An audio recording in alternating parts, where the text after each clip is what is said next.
Cette vidéo vous est présentée par la boutique universludo.ca. Rendons les jeux accessibles à tous.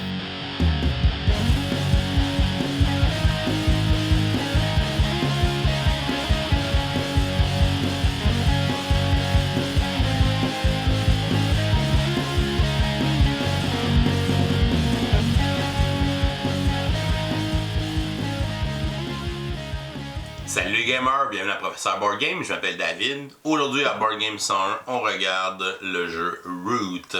Root, un jeu publié en 2018 par Letter Game. C'est un jeu de l'auteur Cole Well qu'on a eu la chance de rencontrer à Gen Con, faire une petite entrevue avec lui justement pour parler des défis de designer un jeu asymétrique comme Root. Donc vous pouvez regarder l'entrevue en cliquant sur le petit i en haut de l'écran. C'est un jeu qui joue de 2 à 4 joueurs avec le jeu de base, mais on peut aller jusqu'à 6 si on a l'extension. Et les parties vont durer de 60 à 90 minutes, peut-être un peu plus là, pour les premières parties, le temps d'assimiler toutes les règles. Root est un jeu que le but va être de faire 30 points de victoire pour l'emporter ou d'accomplir une carte de dominance à l'intérieur de la partie pour pouvoir gagner. On est dans un jeu asymétrique, donc chacune des factions dans le jeu va fonctionner de façon différente. Chaque faction va avoir ses propres pouvoirs. On est dans un jeu de contrôle de territoire, donc on a un plateau avec une forêt. On va essayer de contrôler les différentes clairières pour faire différentes choses, essayer de marquer des points aussi. Donc on va avoir des combats qui vont se faire à l'aide de dés et on va avoir une gestion de main carte. Donc on a des cartes qui sont multi-usages qu'on peut utiliser pour construire des objets, pour se donner des petits pouvoirs, pour aller utiliser aussi en combat, utiliser pour activer certaines habiletés. Donc on a quand même beaucoup de choses qui se passent à l'intérieur de Root. Alors je vous montre comment on joue et ensuite je vous dis ce que j'en pense. On va installer une partie pour 4 joueurs. On va donc utiliser les 4 factions qui sont dans le jeu de base. On va commencer par placer notre plateau au milieu de la table. Et en haut de notre plateau, on va faire une réserve avec les jetons d'items qu'on va placer sur les icônes qui ont la même image que sur les jetons pour faire notre réserve d'objets qu'on va pouvoir construire pendant la partie. On va ensuite placer les jetons de ruines. Donc on a 4 jetons de ruines qu'on va placer sur les emplacements où il y a un petit R sur le plateau dans différentes clairières. Donc 1, 2... 3 et la 4e ici. Ensuite, on va prendre les jetons de marqueur de chacun des joueurs et on va les placer sur la case 0 de la piste de score en bas du plateau. On va mélanger le deck de cartes communes pour former une pioche. Donc tous les joueurs utiliseront ces cartes-là à l'intérieur du jeu. Et on va placer les 2 dés de combat près du plateau là, à la disponibilité des joueurs. Chacun des joueurs va se choisir une faction qui vient avec un plateau personnel et évidemment des pièces qui sont propres à cette faction. Les joueurs auront un placement personnel à faire sur leur plateau qu'on expliquera dans quelques instants. On peut aussi remettre aux joueurs des cartes résumées de chacune des factions pour connaître un peu ce que les autres factions font pendant la partie et comment ils vont marquer des points. Et on pourrait même utiliser les cartes de walkthrough pour s'aider à se guider pendant la mise en place et ce premier tour de jeu. Pour le marquis de chat, on va premièrement, prendre notre jeton de château et on va aller le placer sur la carte dans une des 4 clairières dans un des coins du plateau.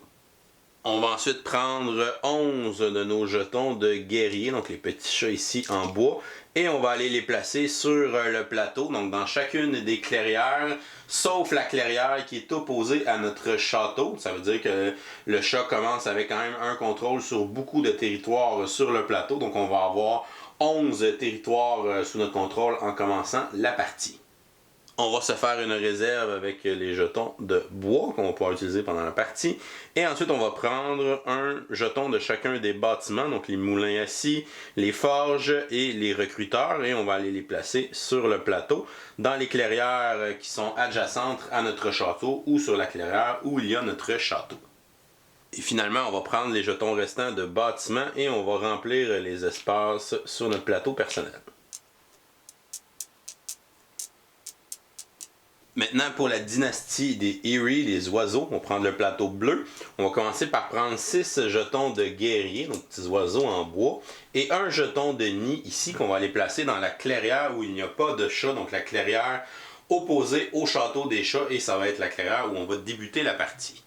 On va prendre les jetons de nid restants et on va venir remplir la piste sur notre plateau personnel, laissant la première case à gauche libre. On va regarder nos 4 cartes de leader et on va se choisir un leader pour le début de la partie qu'on va placer dans l'espace leader de notre plateau personnel et on va garder les autres leaders de côté. Ensuite, on va regarder les caractéristiques du leader, qui a une habilité personnelle, et aussi les visiers au début où ils vont commencer. Donc ici, on aurait un visier dans la case recrutement et un dans la case de bataille. Donc on va placer un visier dans bataille ici en haut de notre plateau et un autre dans le recrutement. Pour l'Alliance des Bois, on va prendre le plateau vert. On va se faire une réserve avec nos jetons de guerrier. On n'aura pas de guerrier sur le plateau au début de la partie. On va prendre nos jetons de sympathie et on va aller remplir notre piste dans le bas du plateau. Encore une fois, on n'aura pas de jetons de sympathie sur le plateau au début de la partie. Et on va ensuite placer nos 3 jetons de base sur les emplacements avec les mêmes icônes sur notre plateau personnel. Et finalement, le joueur va piocher 3 cartes qu'il va venir placer dans sa zone de supporter sur son plateau. Pour le vagabond, on va prendre le plateau gris. On va commencer par se choisir un personnage parmi les 3 proposés. Et on va placer cette carte-là sur l'endroit de notre plateau personnel. Les 2 autres cartes ne seront pas utilisées, on peut les remettre dans la boîte de jeu. On va regarder sur notre carte de personnage nos objets de départ. On a 4 objets avec les icônes qui sont là. Donc on aurait une botte.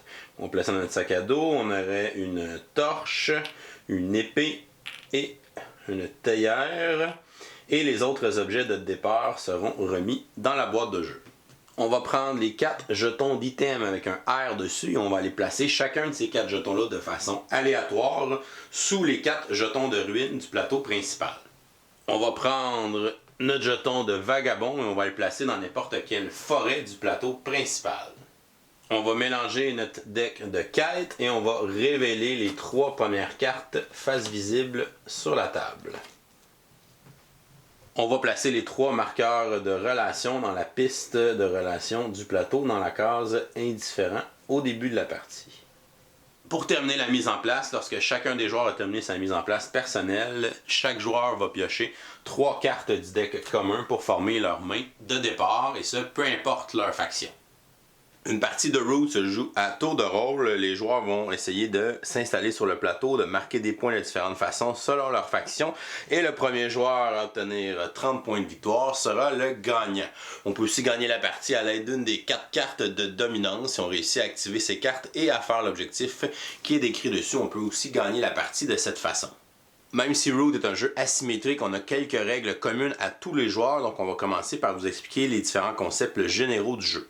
Le plateau de jeu est divisé en 12 clairières qui sont les zones où on va pouvoir placer nos personnages. On va pouvoir aussi construire des bâtiments.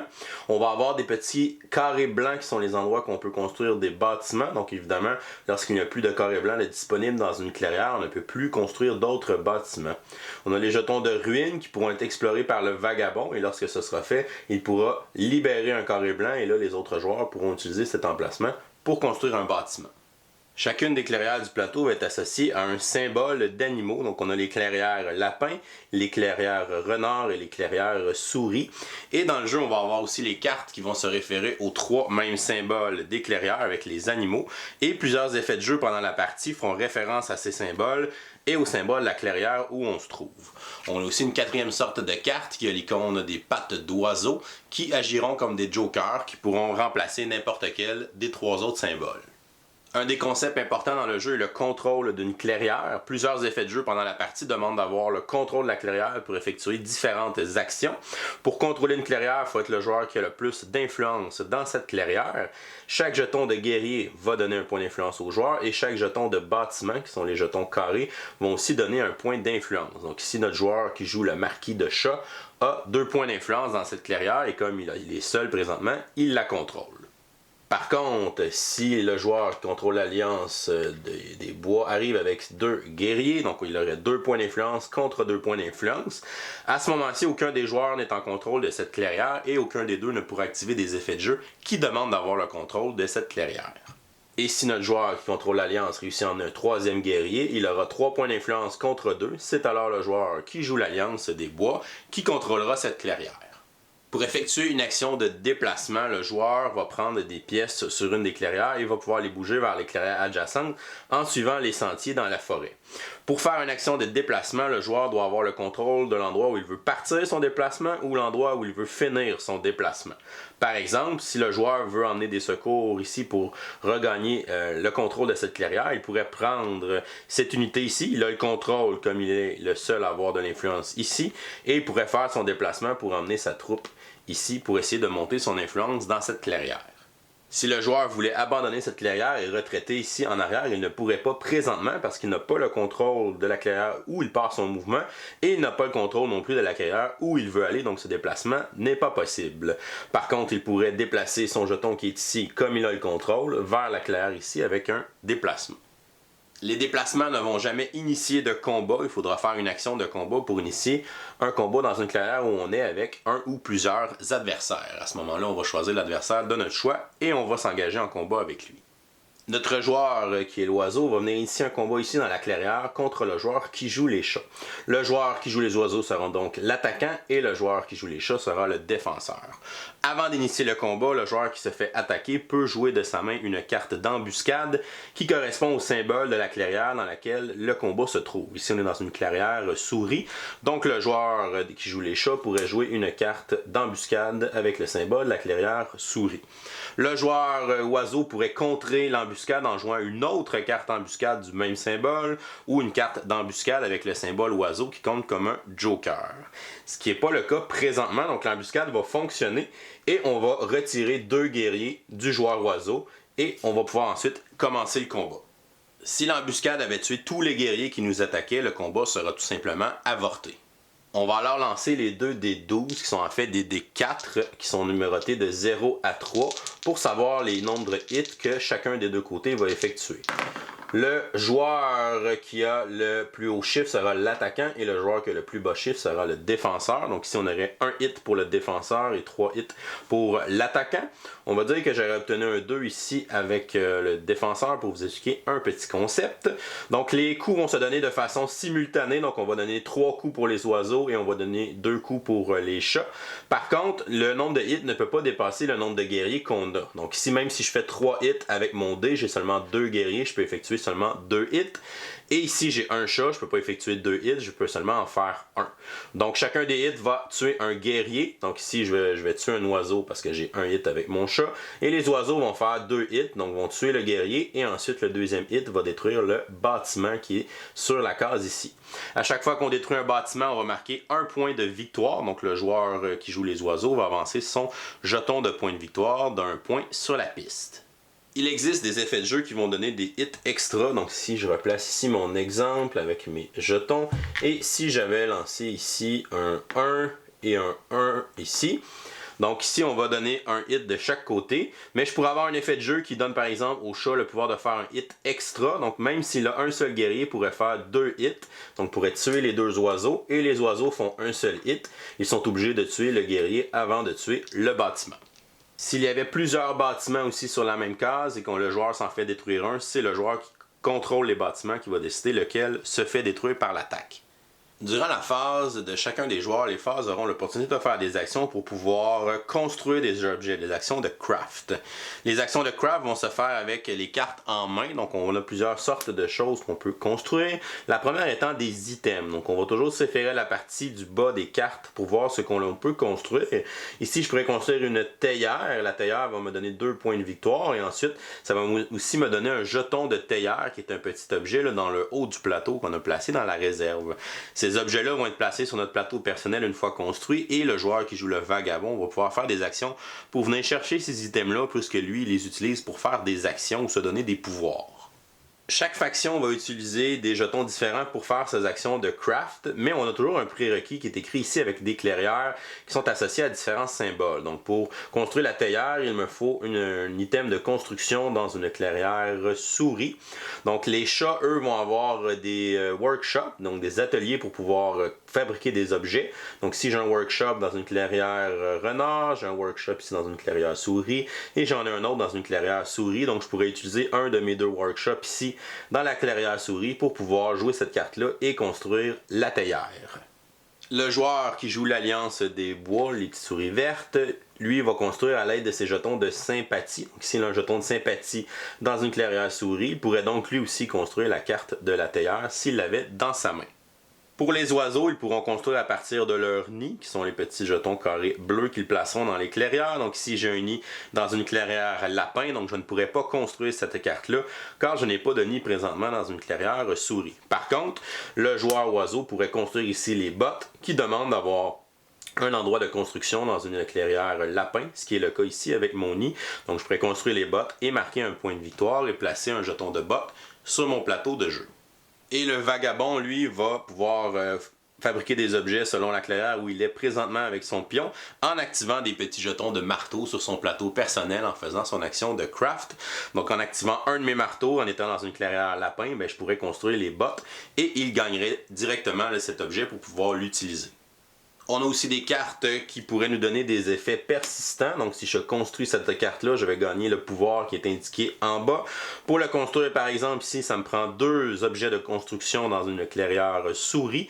Donc mon joueur qui joue les chats aurait présentement un workshop ici dans une clairière souris et un deuxième workshop dans une clairière souris. Il pourrait donc construire cette carte-là, la placer à côté de son plateau de jeu et gagner l'habilité suivante. Dans le fond, ça serait de ne pas être affecté par les cartes d'embuscade pour le reste de la partie. Et on a des fois aussi des cartes qui vont donner des effets immédiats. Donc ici, si je construis cette carte, ça me prend 3 objets de construction dans des clairières lapin. Et cette carte-là va me permettre d'enlever toutes les pièces ennemies dans une clairière lapin et ensuite de défausser cette carte. Donc c'est un effet qui va être immédiat, qui va être qu'une seule fois, mais qui est très puissant. Regardons maintenant le tour de jeu de chacune des factions. La partie va toujours commencer par le marquis de chat qui va débuter le tour de jeu. À son tour de jeu, un joueur va avoir 3 phases qui sont très bien résumées sur son plateau personnel. On a tout d'abord la phase de Bird Song qui est la phase de placement au début de son tour. La phase Daylight qui est en fait une phase d'action. Et la phase d'Evening qui est la phase de fin de tour où on va piocher des nouvelles cartes. Chaque faction va posséder aussi 2 petits pouvoirs qui sont expliqués en haut du plateau personnel. Pour le marquis de chat, on a le château qui est un de ses pouvoirs, donc le jeton de château.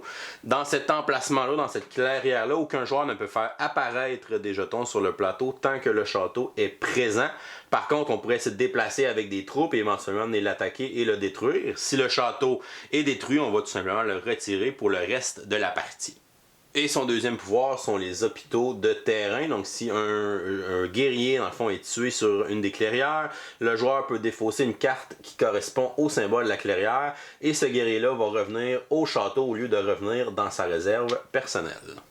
Alors au début de son tour de jeu, on va placer un jeton de bois sur chacun des moulins à scie du plateau, donc les petits jetons ici avec la scie de dessiner, et les jetons de bois seront les ressources que le joueur pourra utiliser pour construire des nouveaux bâtiments. Au début de sa phase de Daylight, le joueur aura l'opportunité de faire des actions de craft, donc pourra construire des objets selon les objets qui sont sur les cartes qu'il a dans sa main. Donc si je pourrais construire quelque chose qui demande une clairière renard, parce que j'ai un atelier ici dans une clairière renard, je pourrais construire par exemple l'arbalète qui demande une clairière renard. Donc je vais utiliser mon workshop pour pouvoir construire l'arbalète. Je vais la prendre du plateau, je vais marquer un point de victoire et je vais placer le jeton d'arbalète ici dans ma section d'items construits et cette carte sera défaussée. Comme il n'y a qu'une seule arbalète dans la réserve d'objets, si elle a déjà été construite par un autre joueur, je ne peux pas faire une action pour la construire juste pour marquer les points car il n'y a plus d'arbalète de disponible. Le joueur passe ensuite à sa phase d'action où il va effectuer 3 des actions suivantes. L'action de combat, l'action de marche qui lui permet de se déplacer des troupes, l'action de recrutement, l'action de construction et l'action de travail supplémentaire. Pour effectuer une action de combat, évidemment, il faut qu'on soit dans une clairière où il y a un ou plusieurs adversaires. On va choisir un adversaire qui est présent dans la clairière et on va déclencher un combat, on va lancer les dés et on va faire les hits pour résulter du combat.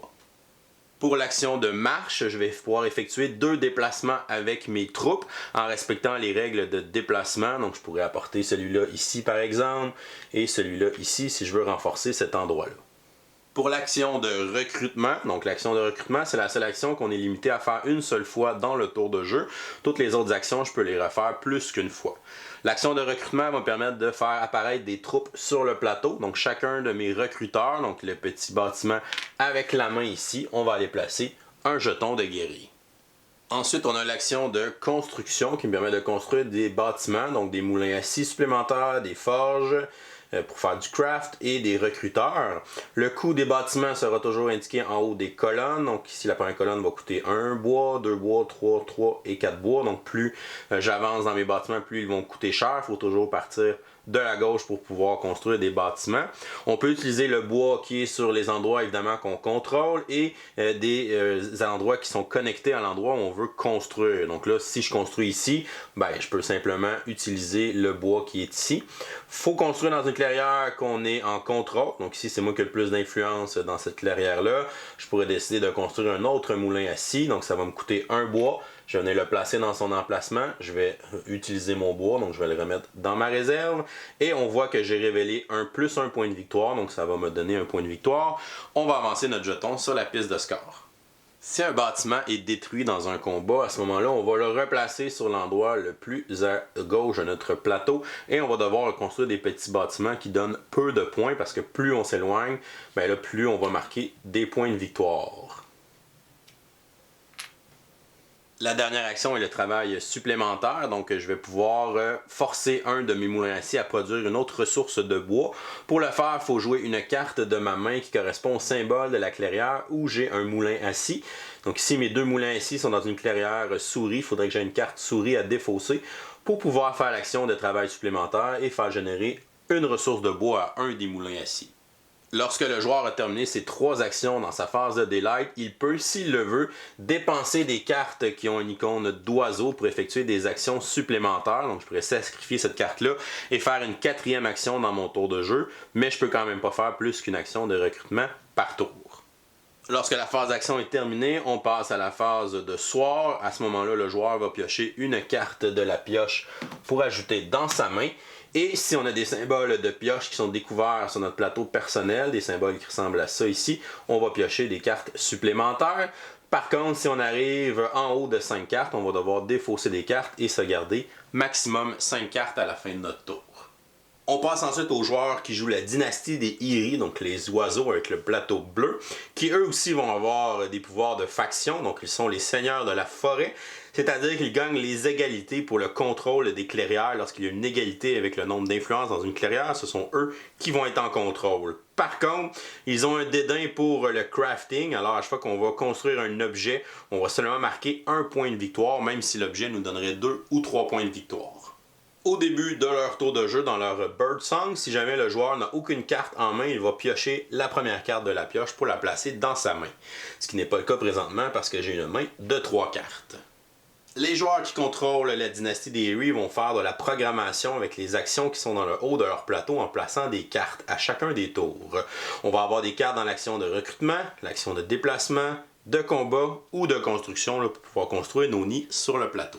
Dans leur phase de Bird Song, le joueur devra obligatoirement placer une nouvelle carte de sa main dans sa programmation et il pourrait même en placer une deuxième, donc placer une ou 2 cartes dans sa programmation.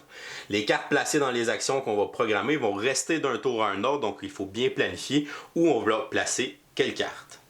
Si je décide de placer 2 cartes, je peux seulement placer une des 2 cartes qui a un symbole d'oiseau, parce que le symbole d'oiseau est évidemment un joker. Donc ici, là, je pourrais placer par exemple cette carte-là dans une action de déplacement et je pourrais placer cette carte-là dans une action de construction.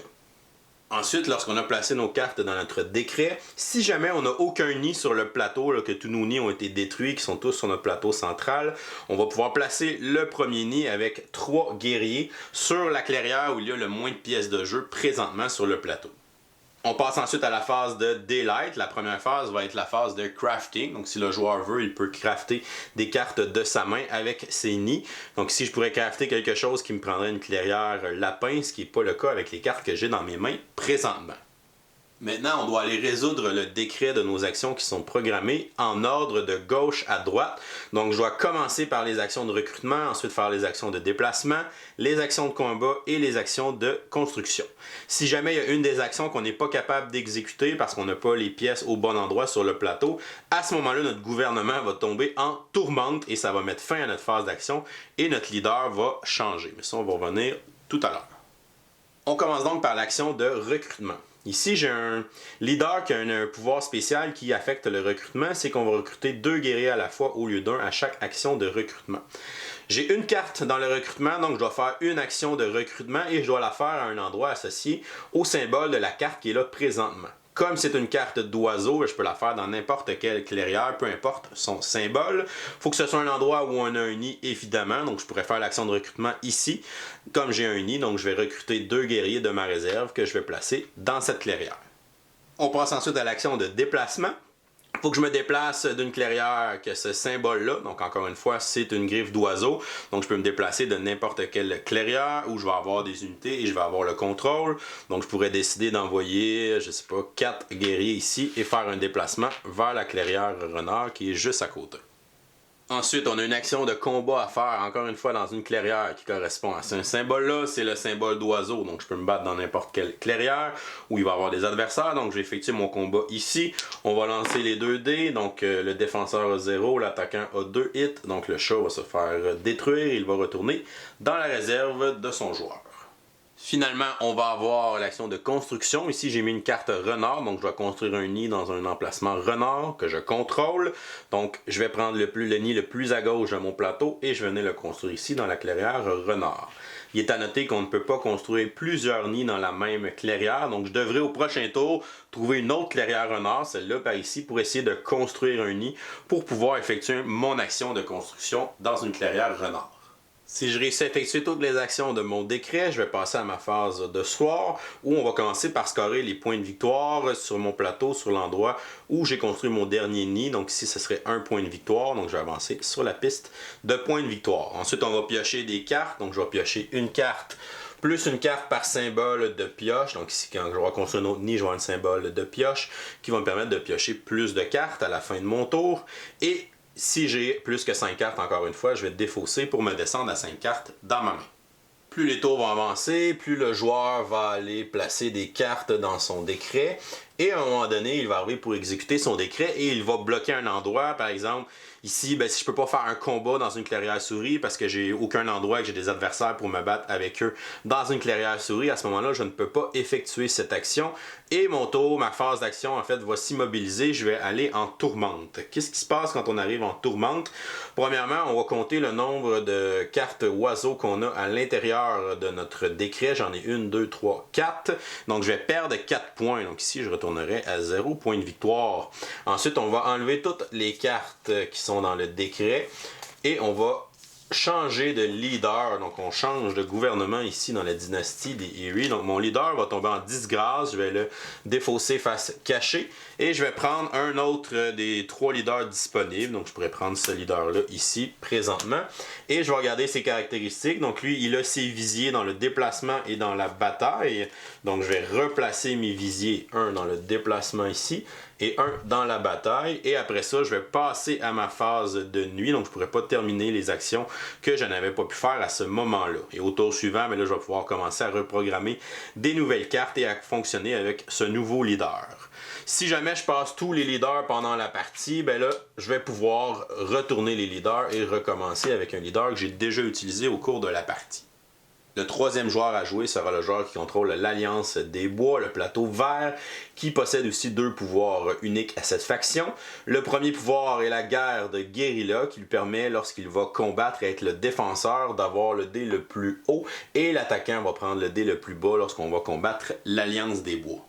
Son deuxième pouvoir est l'outrage, qui sera utile lorsqu'on aura des jetons de sympathie sur le plateau. Si par exemple j'ai un jeton de sympathie dans la clairière qui est là, si n'importe quelle faction, sauf le vagabond, se déplace dans la clairière où j'ai un jeton de sympathie, le joueur devra me donner une carte de sa main qui correspond au symbole de la clairière, ici un renard, et je vais ajouter cette carte renard à ma pile de supporters.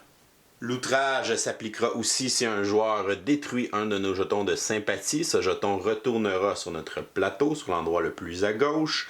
Et ensuite, le joueur devra me donner une carte qui correspond à la clairière où il y avait mon jeton, donc une carte renard. Si le joueur n'a plus de carte renard dans ses mains, il peut toujours me donner une carte oiseau qui compte comme un joker. S'il n'en a pas non plus, il devra me montrer sa main de cartes et à ce moment-là, on va piocher la première carte de la pioche et elle va être placée dans notre pile de supporters. Au début de sa phase de Birdsong, le joueur qui a l'Alliance des Bois peut effectuer une révolte dans un endroit où il a un jeton de sympathie.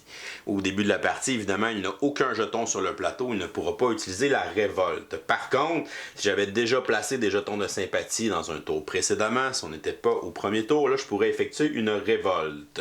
Pour déclencher une révolte, on doit jouer des cartes de notre pile de supporters. On doit jouer en fait 2 cartes qui correspondent au symbole de la clairière où j'ai un jeton de sympathie. Donc je devrais jouer 2 cartes renard. Donc ici j'ai seulement une carte renard, mais j'ai une carte oiseau qui peut compter comme un joker. Donc je vais utiliser ces 2 cartes pour activer ma révolte. C'est important avec ce joueur de ne pas mélanger les cartes de votre pile de supporters et les cartes de votre main qui vont être jouées pour des effets de jeu différents.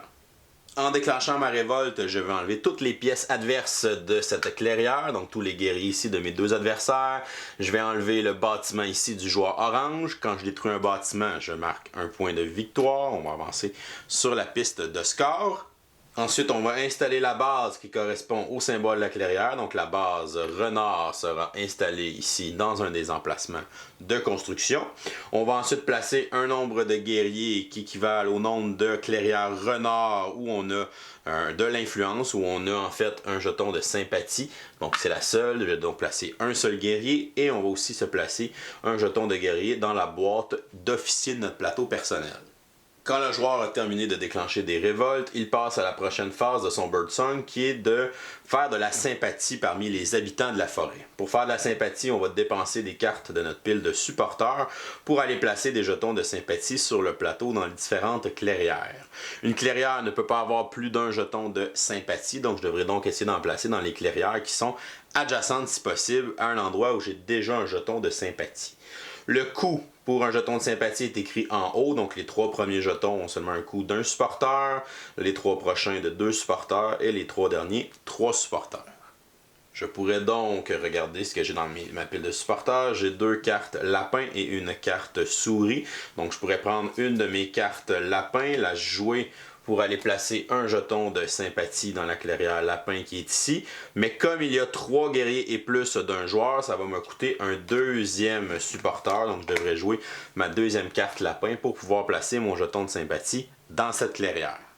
Lorsqu'on place un jeton de sympathie, on voit qu'il y a une valeur de point de victoire qui est imprimée en dessous du jeton. On va donc marquer cette valeur-là en point de victoire. Donc ici, je marquerai un point de victoire. Je pourrais placer de la sympathie dans une autre clairière si les cartes de supporters me permettent de le faire. Ici, j'ai une carte souris, donc je pourrais la jouer pour aller placer ce jeton ici dans la clairière souris et ça va me rapporter un autre point de victoire. Lorsque le joueur a terminé de placer des jetons de sympathie, on va passer à la phase de Daylight. On a premièrement une phase de crafting, donc le joueur peut crafter les cartes qu'il a en main en utilisant les jetons de sympathie, les icônes de clairière pour essayer de crafter des items. On va dire qu'on ne fait pas cette phase-là de notre tour de jeu, on va la passer. Et ensuite, je peux faire les actions suivantes le nombre de fois que je le désire. Je peux faire l'action de mobilisation, qui est de prendre une carte de ma main et de la placer dans ma pile de supporters. Donc je pourrais faire cette action là 2 fois par exemple. L'autre action disponible est l'action d'entraînement. On doit défausser une carte qui correspond au symbole d'une base qu'on a sur le plateau. Donc si j'ai la base renard, je pourrais défausser une carte renard de ma main pour pouvoir entraîner un soldat et placer un autre officier dans la boîte d'officier. Lorsque le joueur a terminé d'activer des actions dans la phase de Daylight, on va passer à sa phase de nuit, qui est un peu différente des autres joueurs, parce que c'est la nuit que l'Alliance va effectuer ses opérations militaires. On va avoir une action militaire par officier qu'on a dans la boîte d'officier. Donc ici, j'ai 2 guerriers qui sont entraînés comme officiers, je peux donc faire 2 actions militaires. La première action militaire est d'effectuer un déplacement, donc évidemment, on a les mêmes règles de déplacement que les autres factions, donc je pourrais me déplacer d'ici car j'ai le contrôle de cette clairière, et aller dans la clairière qui est ici en haut avec mon guerrier. Deuxième action possible, on pourrait évidemment combattre ici à un adversaire, donc je pourrais déclencher un combat, lancer les dés et essayer de battre des ennemis. Troisième action militaire, je peux faire une action de recrutement, donc je vais placer un guerrier sur une de mes bases, donc ici j'ai ma base renard. Et la dernière action militaire est l'action d'organisation où on va sacrifier un guerrier dans une clairière où on n'a pas de jeton de sympathie. On va remettre ce guerrier-là dans notre réserve et ça va nous permettre de placer gratuitement notre jeton de sympathie dans cette clairière et aussi marquer les points correspondants. Donc ici, 2 points de victoire. Et lorsque le joueur a terminé ses actions militaires, on va piocher des cartes. Donc on va piocher une carte, plus une carte par symbole découvert en dessous des bases. Donc on va ajouter ici 2 cartes à notre main. Si jamais on dépasse 5 cartes, on va devoir défausser pour garder seulement 5 cartes. Et finalement, on va terminer le tour de jeu avec le joueur qui incarne le Vagabond, qui est le plateau gris, qui possède lui aussi 2 habiletés spéciales. Premièrement, le Vagabond est agile, donc il n'a pas à respecter les règles de contrôle des clairières pour pouvoir se déplacer. Et il ne compte pas pour faire des points d'influence, donc il ne pourra jamais contrôler une clairière. Ensuite, c'est un voyageur solitaire qui possède seulement un jeton sur le plateau, et son jeton ne pourra jamais être retiré du plateau. Et il ne comptera pas aussi comme un guerrier pour les effets de jeu qui vont affecter les guerriers durant la partie. Le Vagabond aura aussi une main de 3 cartes au début de la partie et aura 3 cartes quête face visible sur le plateau. Il va commencer la partie avec 4 objets dans son sac à dos, les objets qui seront associés à sa carte de personnage, qui lui donnera aussi une habileté spéciale qu'il pourra utiliser pendant la partie. On commence donc sa phase de Birdsong. Le Vagabond pourra rafraîchir 3 objets de son sac à dos. Au début de la partie, c'est inutile, comme tous nos objets sont disponibles pour le moment, comme c'est notre premier tour de jeu. Ensuite, le Vagabond peut faire une action de Slip, qui est un mouvement de une case vers une clairière ou vers une forêt. Le Vagabond est le seul personnage qui peut aller traverser les forêts, donc je pourrais bouger pour aller ici, ou je pourrais bouger pour aller dans la forêt qui est ici avec mon déplacement. Donc je pourrais m'emmener ici là, avec mon slip tout à fait gratuitement. On passe alors à la phase de Daylight du Vagabond où il pourra effectuer les différentes actions qui se retrouvent sur son plateau personnel. Lorsque le Vagabond effectue des actions, il va utiliser ses objets qui sont dans son sac à dos et lorsqu'un objet est utilisé, il va le retourner du côté sombre pour dire que cet objet est utilisé et il peut faire des actions tant qu'il lui reste des objets et il pourra arrêter cette phase lorsqu'il le souhaite et passera ensuite à sa phase de soir.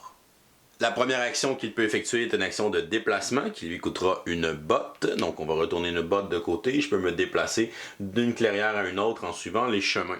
On ne peut pas se déplacer dans les forêts à l'aide de l'action de déplacement. C'est seulement le slip dans la phase de Birdsong qui peut nous permettre de le déplacer dans les forêts. Alors je pourrais aller ici avec mon action de déplacement.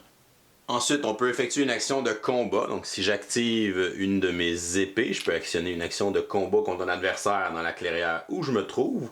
Ici, ce serait l'Alliance des Bois. Donc, on lancerait les dés à ce moment-là pour faire le combat. Le Vagabond va aller faire un hit. On ne peut pas faire plus qu'un hit que le nombre d'épées qu'on possède. Donc si j'ai une épée, donc je peux seulement faire un hit sur le soldat. Donc je ne pourrais pas attaquer ses bâtiments ou quoi que ce soit. Donc je vais enlever son soldat. Par contre, si le soldat de l'Alliance avait aussi un hit et avait fait un hit au Vagabond, le Vagabond aurait descendu un de ses objets disponibles ou pas dans sa zone d'objets endommagés. Donc je pourrais descendre ici mes bottes dans la zone endommagée et tant qu'elles sont dans cette zone, je ne pourrais pas les utiliser, je ne pourrais pas les rafraîchir non plus, je devrais devoir les réparer. Lorsque le Vagabond va tuer un guerrier ici, comme on a vu avec l'Alliance, il va prendre son marqueur de relation de son plateau et va le placer dans la zone hostile. Dorénavant, à chaque fois qu'il va tuer un guerrier de cette faction, il va marquer un point de victoire sur la piste de points de victoire. On peut ensuite faire l'action d'exploration en utilisant une torche. Donc on va explorer les endroits où il y a des ruines. Donc on va tout simplement enlever le jeton ruine. On va gagner l'objet qui est à l'intérieur de la ruine. On va pouvoir le placer dans notre sac à dos. Donc ici je viens de gagner un marteau. Et en plus on va marquer un point de victoire. Donc on va avancer le jeton du Vagabond sur la piste de score. Le Vagabond peut ensuite faire l'action d'aller aider un autre joueur. Donc si par exemple j'avais, je sais pas, une autre botte qui me permet de me déplacer et d'emmener mon Vagabond ici avec les oiseaux de la dynastie des Iri et que je prends une action d'aide qui prend n'importe quel objet que j'ai dans mon sac à dos. Donc je pourrais prendre ma théière par exemple pour faire une action d'aide. À ce moment-là, je vais prendre une carte de ma main. Dans mes cartes de ma main, je vais prendre une carte qui correspond à la clairière où je me trouve, donc une clairière lapin. Et je vais donner cette carte au joueur qui a les oiseaux. Et en échange, si ce joueur possède des objets sur son plateau dans sa zone d'objets craftés, le Vagabond va pouvoir prendre un de ces objets et le placer dans son sac à dos. On va ensuite regarder l'échelle de relation, donc les oiseaux sont ici. J'ai fait une action d'aide, donc je peux changer de palier sur l'échelle de relation, comme ça requiert une action d'aide seulement dans le même tour. On voit que je vais marquer aussi un point de victoire pour avoir fait cette action, pour avoir fait avancer le jeton de relation vers la droite, vers la case alliée. Et par contre, dans les tours suivants, quand je vais vouloir l'avancer d'une case supplémentaire, on voit qu'ici qu'il y a un 2 d'inscrit. C'est que je dois faire 2 actions d'aide dans le même tour sur le même joueur. Donc ça prendra évidemment beaucoup de cartes de la même clairière où je vais me trouver. Mais si je fais 2 actions d'aide, je vais pouvoir avancer le jeton et cette fois-ci marquer 2 points de victoire. Et ensuite, je vais pouvoir essayer de faire 3 actions d'aide dans le même tour pour pouvoir avancer encore le marqueur de relation qui me donnerait 2 points de victoire à ce moment-là et qui me permettrait de devenir allié avec cette faction. Et à chaque fois que je vais l'aider dans les actions supplémentaires, je vais pouvoir marquer 2 points de victoire à chaque fois. Si on réussit à atteindre le statut d'allié avec un autre joueur, lorsque le vagabond va se déplacer, il pourra amener avec lui des troupes de son allié dans son déplacement. Par contre, ces troupes devront respecter les règles de déplacement normaux, alors que le pion de vagabond ne les respecte pas. Si jamais on a un jeton de sympathie, on va devoir payer l'outrage au joueur qui joue l'alliance, puisqu'on emmène des nouveaux guerriers là, dans cette zone, on va devoir lui donner une carte souris ou bien une carte oiseau.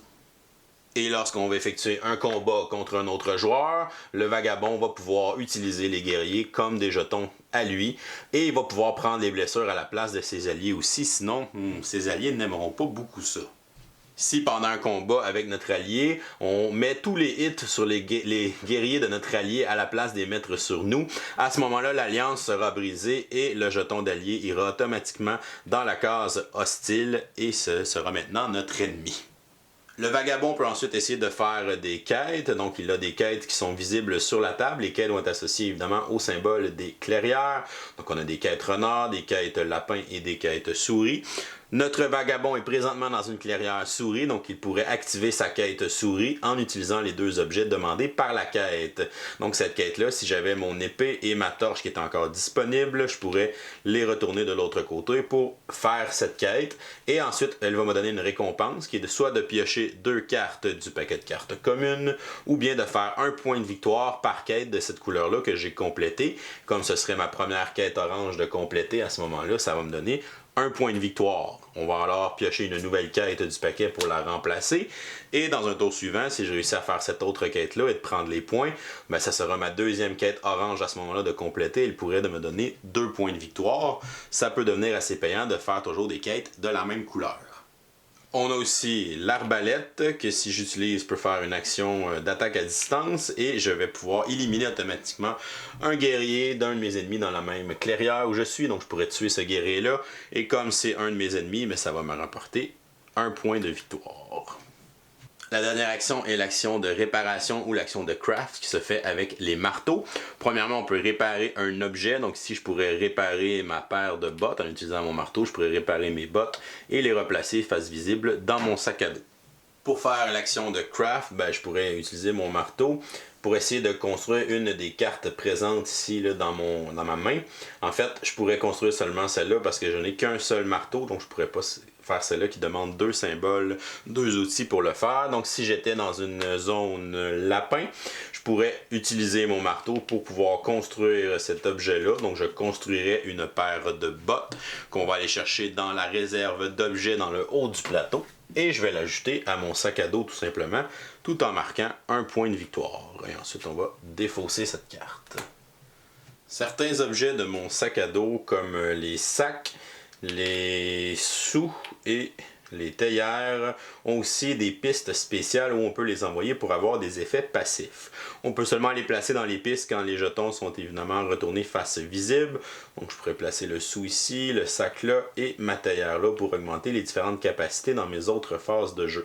Je peux, dans mon tour de jeu, n'importe quand, emmener ces objets dans mon sac à dos pour les utiliser pour faire différentes actions, mais à ce moment-là, je ne pourrais pas bénéficier du pouvoir qu'ils me donnent quand ils sont dans leurs pistes respectives. Et on passe ensuite à la phase de nuit. Donc on va, premièrement, si on est dans la forêt, on va réparer automatiquement tous nos objets qui sont brisés. Ensuite, on va piocher des cartes. Donc on va piocher une carte plus une carte par pièce que j'ai sur cette piste. Donc si j'ai une pièce, je vais piocher 2 cartes que je vais ajouter dans ma main. Si ma main dépasse encore une fois 5 cartes, je vais devoir défausser des cartes pour en garder un maximum de 5.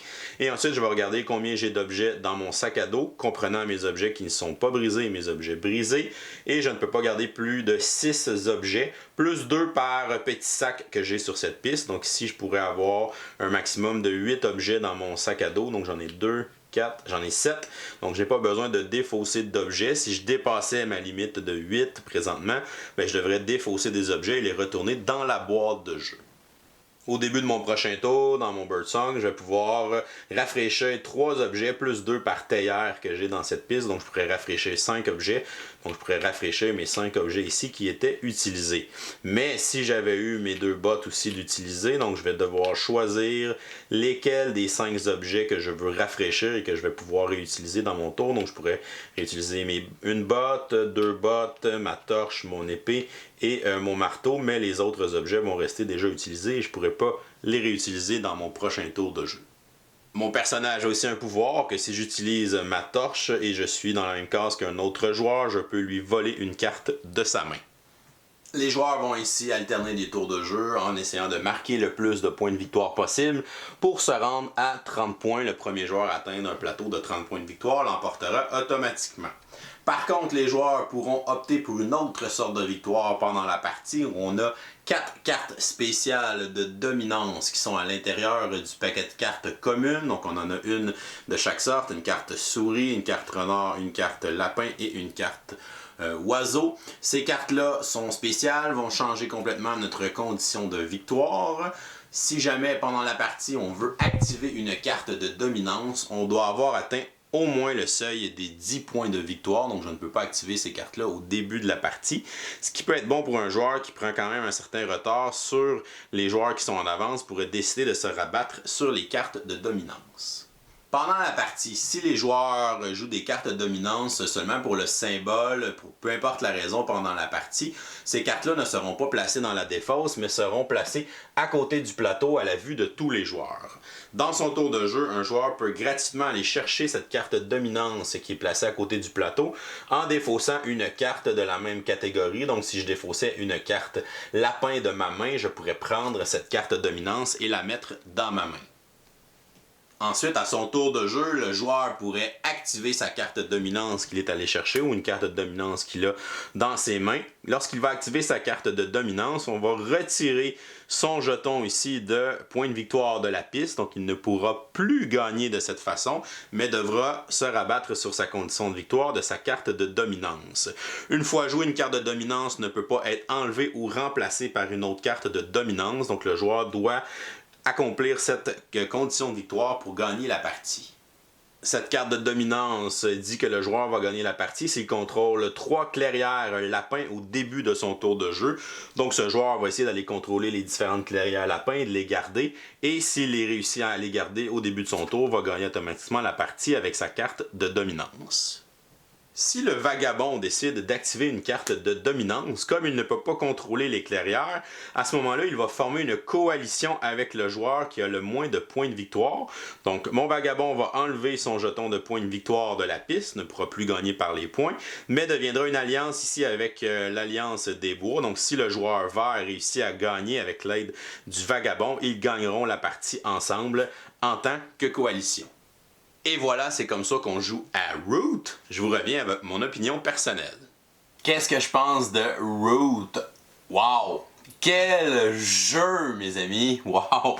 Par où commencer Root? Premièrement, c'est un jeu que j'ai supporté sur Kickstarter. Je supporte pas beaucoup de jeux sur Kickstarter. Souvent, j'attends plus qu'ils arrivent en magasin. J'attends de voir des vidéos, l'opinion des gens.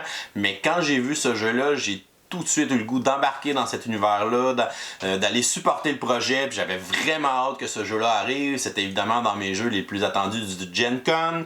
Je l'ai pas acheté à Gen Con parce qu'évidemment j'étais supporter de la campagne, donc j'attendais qu'il est arrivé quelques jours après le Gen Con à la maison, donc j'avais beaucoup d'attentes par rapport à Root. Et j'aimerais vous dire en partant que Root a répondu à toutes ces attentes et même plus haut. Donc premièrement, c'est un jeu, je trouve que l'univers est vraiment cool. Les espèces de petits animaux qui ont l'air tous gentils mais qui sont très sournois. Juste la petite face des chats là, qui ont l'air vraiment méchants, qui sont un peu comme l'Empire là, qui est établi partout puis qui essaie d'aller couper du bois pour faire des bâtiments, puis là les autres animaux de la forêt essaient de les empêcher, mais ils sont moins nombreux, il faut qu'ils s'allient ensemble. Donc vraiment ces petits univers-là, ça va vraiment accrocher, puis je trouve ça vraiment enchanteur dans un jeu comme ça, c'est vraiment attirant, puis c'est vraiment bien réussi. Le visuel du jeu aussi, le plateau là, avec la forêt, tout ça, les couleurs d'automne, c'est magnifique. Les jetons de bois, les petits meeples d'animaux, de chats, d'oiseaux, de souris, tout ça, c'est une très belle décision d'avoir gardé des meeples plutôt que des figurines. C'est pas un jeu qui avait besoin d'avoir des figurines, qui avait besoin aussi de coûter une tonne d'argent, parce que si on avait mis des figurines, évidemment, le prix aurait quasiment doublé. Donc vraiment un beau choix de production, c'est vraiment du très beau matériel à l'intérieur du jeu. J'adore les plateaux de jeu, comment ils sont faits et pensés aussi. Ils sont aussi des aides de jeu en même temps. Les actions sont très bien résumées. C'est très facile de se rappeler qu'est-ce qu'on peut faire dans notre tour de jeu en regardant notre plateau personnel. On voit tous nos objets qui sont placés. On voit vraiment nos options, qu'est-ce qui va nous donner des points, quoi que ce soit. On voit nos pouvoirs en haut. Donc vraiment, chapeau pour les plateaux personnels qui sont vraiment bien faits là, dans Root. J'adore aussi, évidemment, l'asymétrie dans le jeu, un jeu où chacune des factions va fonctionner vraiment de façon différente. On a des façons différentes de faire des points, mais nos mécaniques de jeu sont totalement différentes.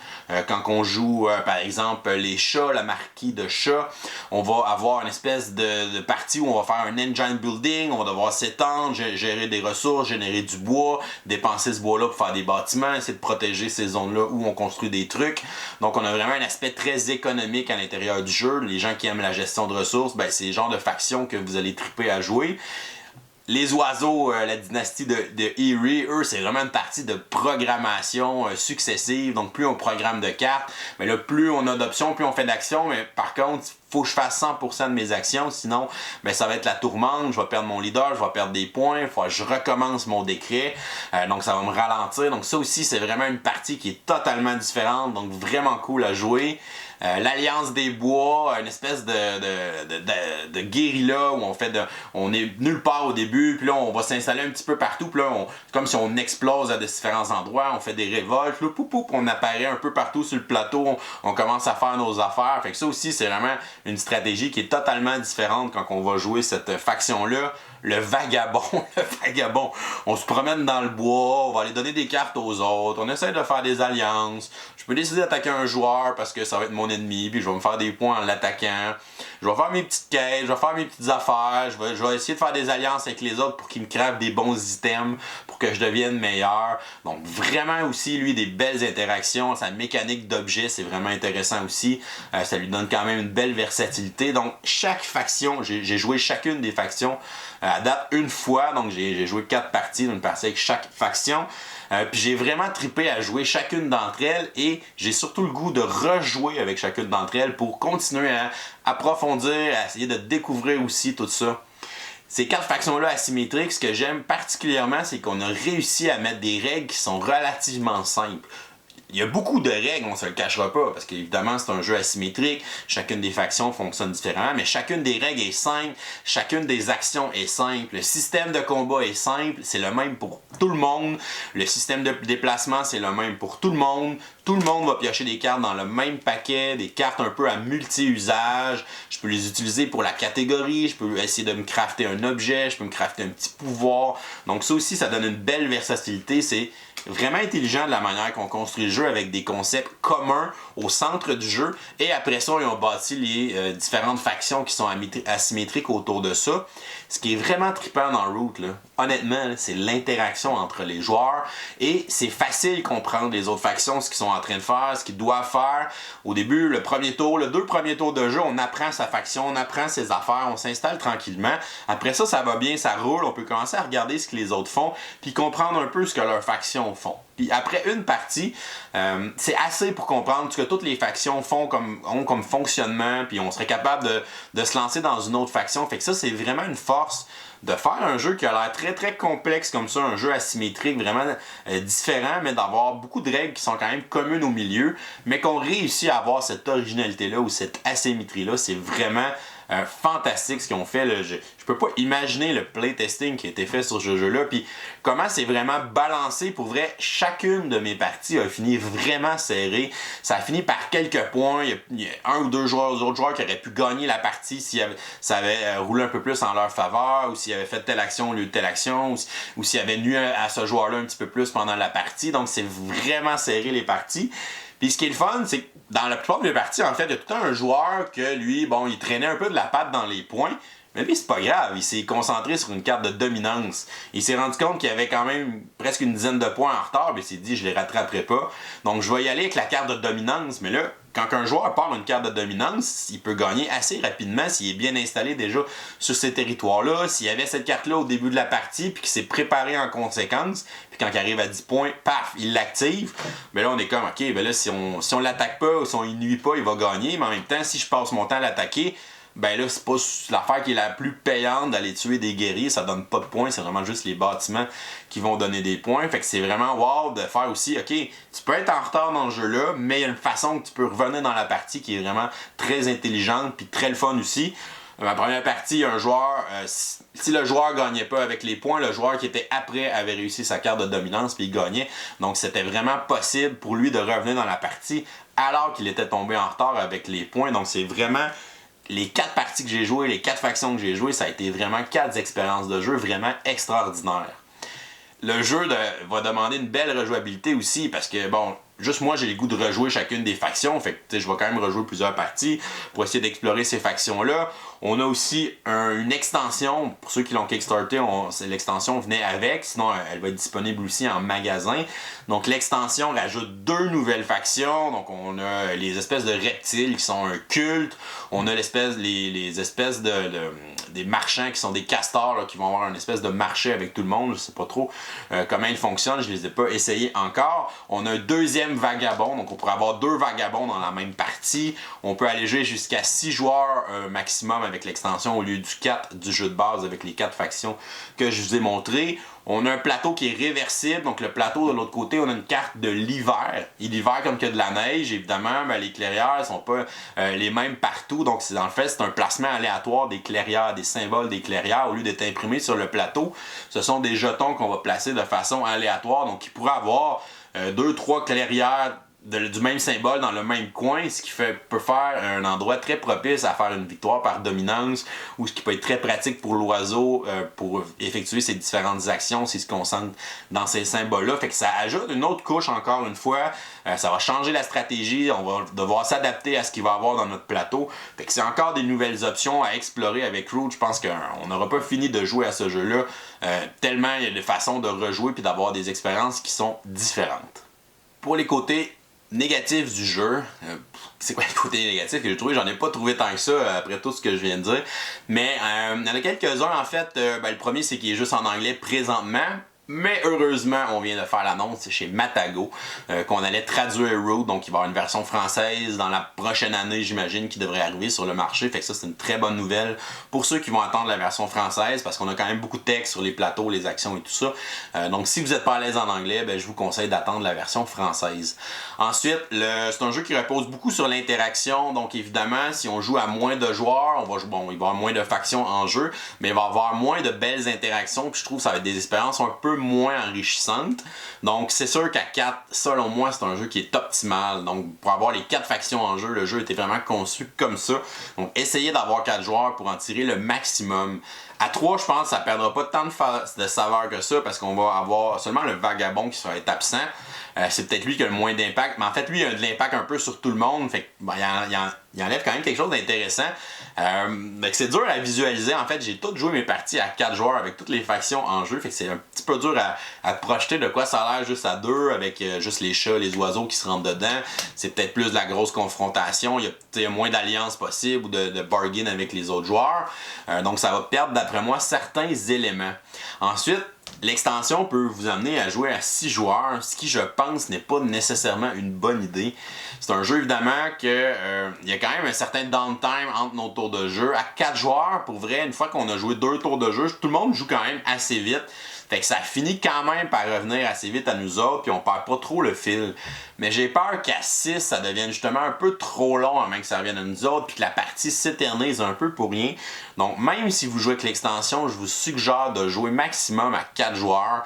Puis l'extension va juste vous servir à changer les factions, essayer des nouvelles factions, des nouvelles combinaisons pour voir de quoi ça a l'air. Puis je pense que vous allez avoir des belles expériences plus à 4 joueurs que d'essayer de jouer à 6 joueurs. Un autre point négatif, évidemment, c'est un jeu qui est difficile à expliquer parce qu'il y a beaucoup de règles. Je l'ai expliqué à 2 groupes de joueurs dans la même journée. J'avais un petit mal de tête à expliquer tout ça, mais au moins j'avais des joueurs qui étaient très attentifs, qui avaient vraiment le goût d'essayer le jeu, donc ça a vraiment bien été avec ces joueurs-là. Faut avoir des joueurs qui sont motivés à entendre beaucoup de règles, évidemment, quand on va se mettre à expliquer ça. Fait que c'est plus dur, je dirais, pour la personne qui l'explique que la personne qui se le fait expliquer. Parce que les règles sont quand même relativement simples, donc, mais la personne qui va l'expliquer, elle va avoir à expliquer chacune des factions, puis un peu l'interaction un peu avec les autres factions. Donc ça devient un peu difficile à la personne à expliquer. J'espère que cette vidéo va vous aider à mieux comprendre Root et vous lancer dans vos parties. Donc Root, wow, quelle belle surprise. C'était évidemment mon coup de cœur du mois dernier. Donc Root, je vais lui donner une note de A+. Donc un excellent jeu de société, un jeu au-dessus de mes attentes, un jeu qui a été designé d'une façon brillante, de faire un jeu qui est asymétrique avec des factions différentes, mais une espèce de tronc commun qui rend le jeu beaucoup plus facile d'approche pour les joueurs, un univers qu'on a le goût d'embarquer, des mécaniques de jeu super intéressantes pour chacune des factions qui nous donnent le goût de les découvrir et de les redécouvrir partie après partie. Donc c'est vraiment une de mes plus belles expériences de jeu, évidemment de la dernière année, mais probablement aussi dans toute ma carrière de gamer. C'est vraiment un gros wow pour ce jeu-là. J'ai commencé à filmer mon top 100 avant que j'ai joué à Root. Puis je pense que c'est un jeu qui serait rapidement forgé une place là, dans le bas de mon top 100, en fait, près, là, au moins dans le top 20 déjà de mon top 100. Donc vraiment, là, ça a été un jeu qui m'a surpris. Et je le conseille à tout le monde. Je sais qu'il est difficile à trouver présentement parce que la première vague s'est vendue comme des petits pains chauds. Mais là, la deuxième vague est en impression. On va avoir la version française aussi dans quelques mois. Donc je pense qu'il va devenir de plus en plus disponible. Mais mettez ça sur votre wishlist. Et quand vous allez voir ça en stock là, dans votre boutique favorite, ben vous achetez Root. C'est un jeu que vous devez avoir dans votre collection de jeux. Et voilà, c'est tout pour aujourd'hui. Si jamais vous n'êtes pas abonné à notre chaîne, vous pouvez cliquer sur notre petit bonhomme ici en bas de l'écran. Sinon, vous pouvez nous suivre sur Facebook, Twitter ou Instagram à Professeur Board Game. Et vous pouvez venir nous encourager sur notre page Patreon. Vous pourrez aussi retrouver cette vidéo sur l'excellent site jeudéclic.com, donc qui présente du super beau contenu sur les jeux de société. Donc je vous souhaite une excellente fin de journée et continuez de gamer.